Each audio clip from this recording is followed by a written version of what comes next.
It's the 10th of August 2021. So this time now is the time for us to train our minds, to give them mindfulness. So we take up and know this in-breath, and we know the out-breath.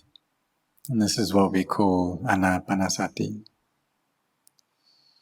So this knowledge of knowing the breath, as we're doing this, we don't control the breath.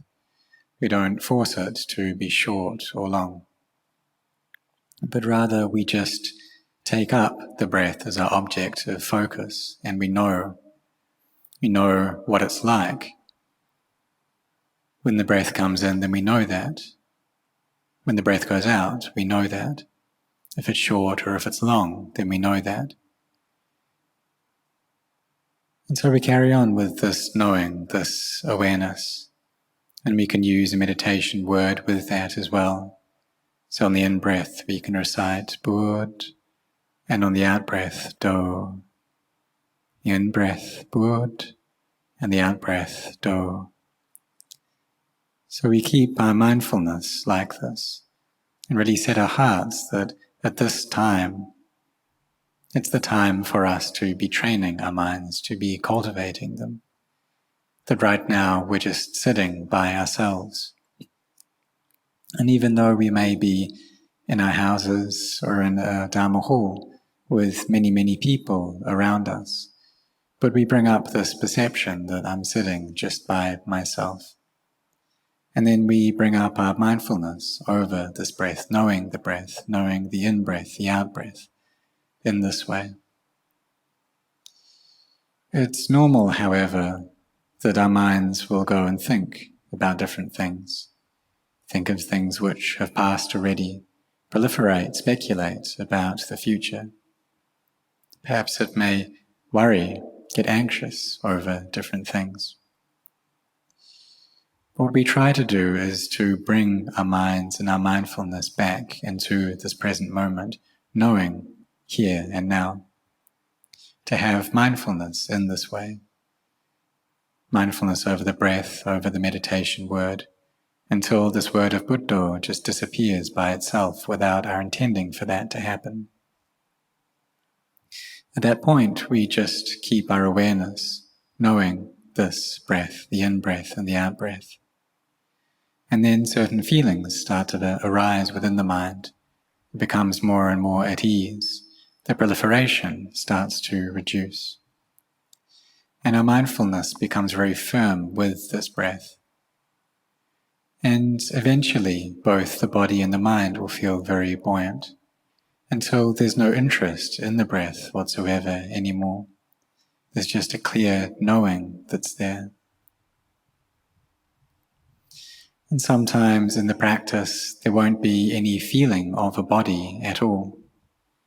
It's like we're just sitting by ourselves, just this one mind, and there's emptiness, there's stillness, and the heart fills up with joy. Feels like there's no body whatsoever. And so there can be a great sense of stillness and peace at this point when we meditate. And then when the mind starts to retract from this peaceful state, then we may ask ourselves, where am I sitting? And we just don't know. When there's no feeling of having a body, then we don't know where we are. And there's this peace that arises. There's vitakka, vichara. And what that means is lifting up the breath as the object of our minds and sustaining our minds with that. So vitakka and vichara, it's not thinking. It's not thinking as we normally perceive it in the world, but rather it's having this awareness over the breath, lifting up and sustaining our awareness with that in order for peace to arise, in order for joy to come up, to fill the heart, in order for happiness to imbue our hearts and become very firm. The heart can become firm in this state. And so it's the opposite from what worldly thinking does to us. And sometimes people are having a lot of stress, a lot of suffering, and their chests feels very tight. And it's difficult for the oxygen to flow well, for the breath to flow well. But when the mind is in a state of samadhi, then there's a lot of happiness and joy there. And it's just natural when it's in this state, in this place of peace, that there will be this joy that comes up. And when this fills up the heart, then this goes into sukha, this happiness arises. And if we become very skilled at this, become skilled at stillness, then the samadhi can gather together into one point. It can be just this one-pointedness, one-placedness over an object, and the mind gathers together into one thing, it unifies. And there's this peace that arises, a respite from the chaos, from the frantic thinking that normally goes on. So this is talking about anapanasati, this mindfulness of the breath. And if we are able to practice in this way, and then our meditation becomes easier. Because we know for ourselves how to do it, we know what it's like. So the meditation objects that we use, the way in which we are cautious and composed and restrained throughout the day, that whether we're standing, walking, sitting, lying down, then we maintain our composure. Whether we're drinking, eating, thinking, then we're cautious and composed. And all of this is for the sake of inner peace. And when the mind reaches this, then practice becomes easier. And at this point, then we can gain a knowledge and understanding into the Dhamma. But one of the coarse things that the mind has been attached to and stuck on for a very long time is a view that is very deeply embedded within the heart. This view of me and mine. And we're just not able to extract that. Just like the blood within the body. And perhaps we've gone to donate blood before, donated 300 cc of this blood. And if there's a lot of attachment within our mind, then we'll think that this is my blood, even when it's outside of the body. But if the mind is more still, more refined, then a knowledge will come up, a certain perception will come up, that this is just an element, that it's only blood following conventions, that we just suppose that it's blood. And that blood, it doesn't say anything, it doesn't claim anything about itself. We say that it's a water element, but the blood doesn't make that claim. It's just natural for it to be the way it is. It's just that we suppose these things into being. We suppose that these kinds of things, that which is liquid, that which flows, is the water element. But really, these things, they don't have this kind of supposition, these kinds of conventions. So if knowledge arises, then we can see that this is not self. The blood that's outside of the body is not me. And we can also then see that the things inside the body are not me either. And we can ask ourselves, what is it that this body contains? There's skin that covers over it, covers over the blood. And there's 2 liters of blood within the body. But none of this is me or mine. And if our samadhi is well established, then this kind of knowledge can arise within us. But for this to happen, it requires our effort. It requires practicing, keeping at it every single day. And when the mind reaches peace, then this clarity of insight, of knowledge will arise. But if there's no peace, then it just won't be clear. So we want to know what that's like, what seeing the Dhamma is like. Because in the present moment, every day that we live, we have a lot of stress, we have a lot of suffering. There's a lot of thinking that goes on in the mind, a lot of proliferation. And perhaps we want to be freed from that. We don't want to have these kinds of thoughts. But these ways of thinking We have had them for a very long time. We've been trained in them ever since we were children, trained to compare things constantly, that I am better, or I am equal, or I am worse. And we attach in this way. And so there are these 9 kinds of conceit. So perhaps we're better, but we attach to that as being self, and really attach that I actually am better. Or we have the understanding that I'm equal or I'm lower. Or perhaps we are equal, but we think that we're higher. Or we may think we're equal or lower. And some people may be lower, and they may really be lower, but really lower in terms of conventions. But they attach and believe that they're higher, or they're equal, or they're actually lower. So there are these 9 kinds of conceit. And it's normal that the mind clings to these, and it's not easy for us to extract them. To try to abandon these thoughts, these thinking, the ways of thinking that I am higher, I am equal, I am lower. But what we can do to work against this, these kinds of conceit, is to reflect upon death and to think that all beings, everyone has to die. And so we pick up this death as our object of reflection and think how in 100 years' time, then everyone who's now in the world won't be here anymore. Everyone will have disappeared. And all that will be left of them is ash. There's nothing more than that.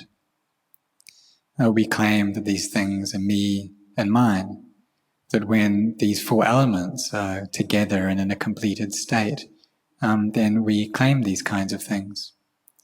But when our breath finishes, then the fire element leaves the body, and the water element starts to rot, and then the body begins to decay.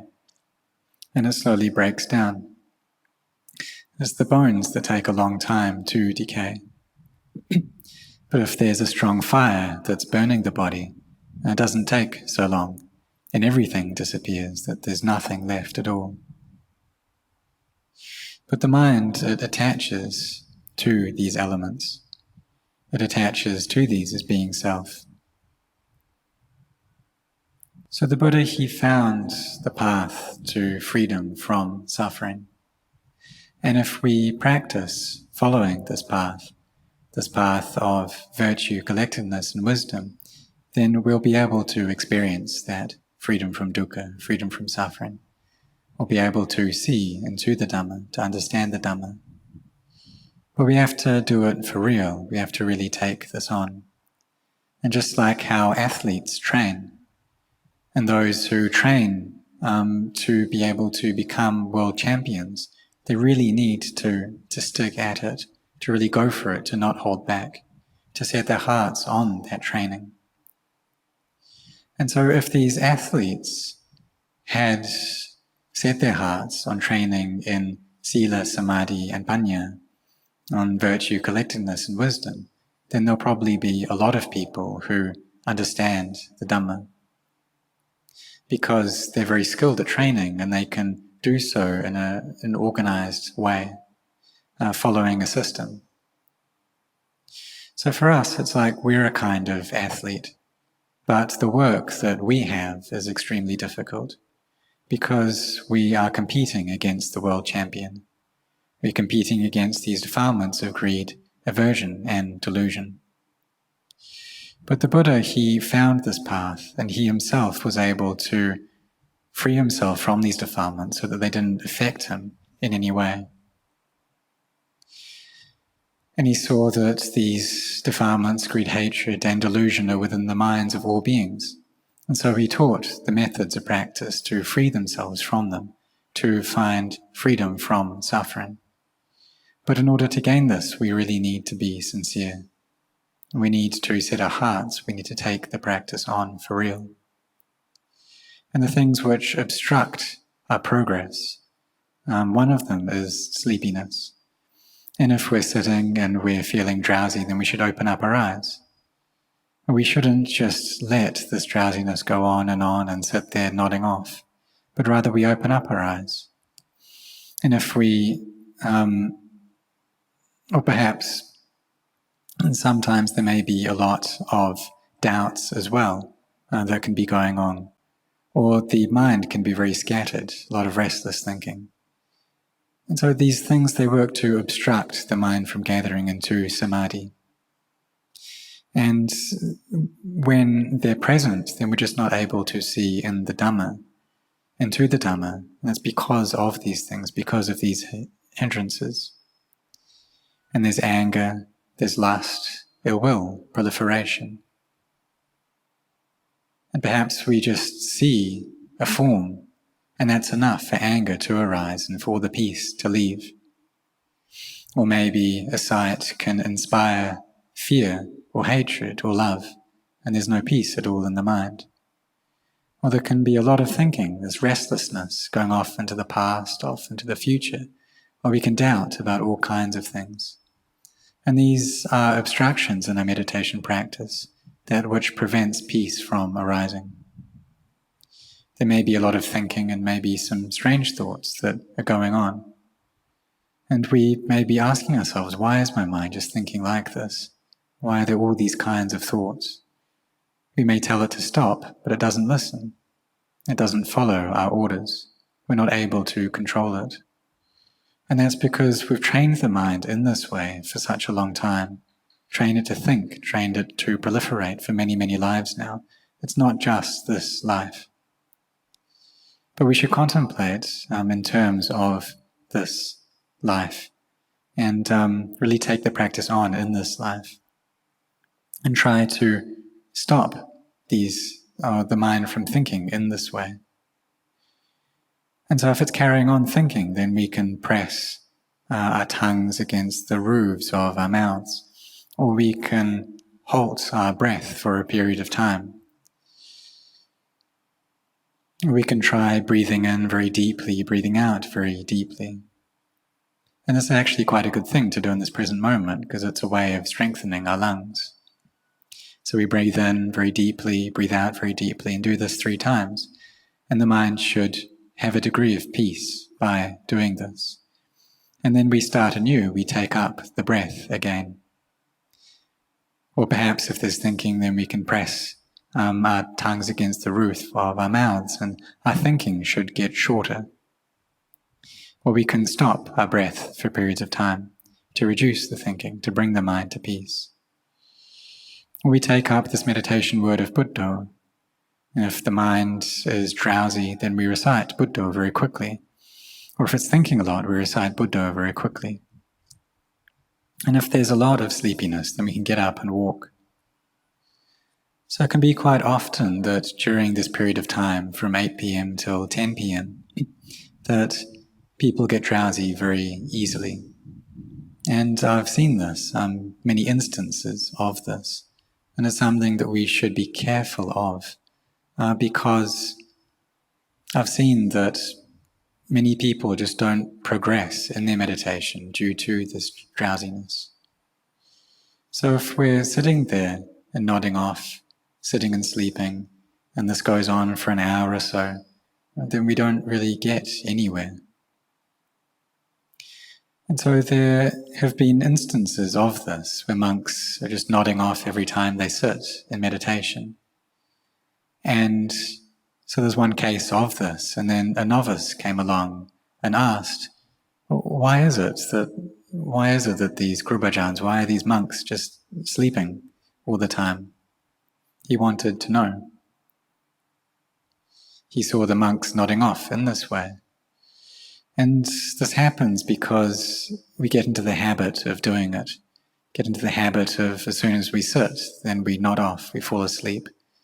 So we need to be very careful about that. And if it's happening, it shows that our mindfulness is weak. So we should raise up our mindfulness and apply it to this word of Buddha. Or we can try thinking and bring up different perceptions, thinking that the people who are sitting next to us, they have COVID. And if they really did have COVID, would we be drowsy? we'd find that dangerous, wouldn't we? We'd be very cautious, wouldn't we? Or we can think that there's a cobra right next to us. And so if we're doing walking meditation, walking back and forth, and then we can think, well, do the people around us, do they have COVID? Is there a cobra right next to us? We can sit like we're sitting right next to a cobra. Or we can sit like the people right next to us have COVID. And if we do this, then we shouldn't be drowsy. So we try to establish our minds in this way. And if we are doing this and we're still sleepy, then we need to put up a fight. We can get up and walk. So these 5 nivaranas, or hindrances, they obstruct samadhi from arising. And we need to train ourselves to overcome them. When we're meditating, we can bring up these words of Buddha, Dhamma, or Sangha. And when I went to train in a charnel ground, I sometimes ask myself, why am I not sleepy here? Because normally you get sleepy, right, when we meditate. Wake up at 3 a.m., go to sleep at maybe 10 or 11 p.m. And so it's normal to be drowsy. But in those cremation grounds, charnel grounds, I wasn't sleepy at all. There was always Buddha going on within my mind. My samadhi was, or my sati, my mindfulness was very good. And if I went to walk or if I sat, then I needed to keep this mindfulness there with me. And I needed to be training myself in this way. Because of the fear that was coming up. And there is fear that comes up staying and practicing in these charnel grounds, because many, many people have died in those places. And so with that fear, then the mindfulness becomes established all by itself. And it was very good for me, this mindfulness. If I was moving my left hand, then I would be mindful of that. Moving my right hand, or stepping with my left leg, my right leg, there'd be mindfulness of all of those movements. My mindfulness wouldn't go anywhere. If I was getting off my platform, the bamboo platform that I was staying on, then there'd be a lot of mindfulness there over the movements. And so for monks, we can train ourselves like this. But for laity, you can think that staying in a society that's quite frantic, and that if we're able to maintain a sense of peace within all that chaos, then this is something really great, that we're doing a really good job to have peace within chaos. So we should try training ourselves like this, so that samadhi arises, so that wisdom can manifest, so that we can gain knowledge, so that we can gain understanding over this body, seeing it for what it is, seeing how the blood, the pus, the lymph, the bones within this body, they're not self.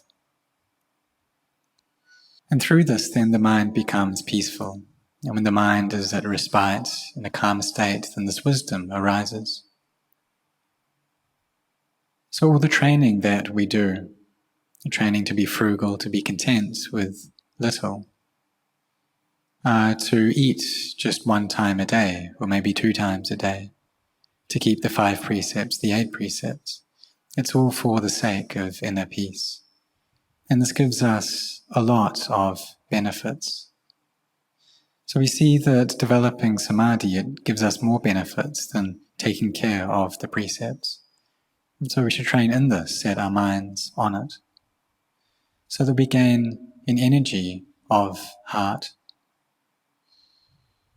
We have a very good opportunity now. And we just don't know what's going to happen in the future. Perhaps we'll be lying in a hospital bed, sick. Maybe our lungs have been infected. And it's really difficult in that state for us to practice.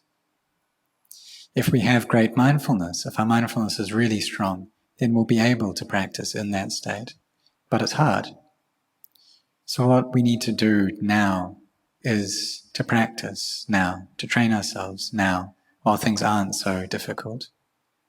To set our hearts on walking this path of sila, samadhi and panya.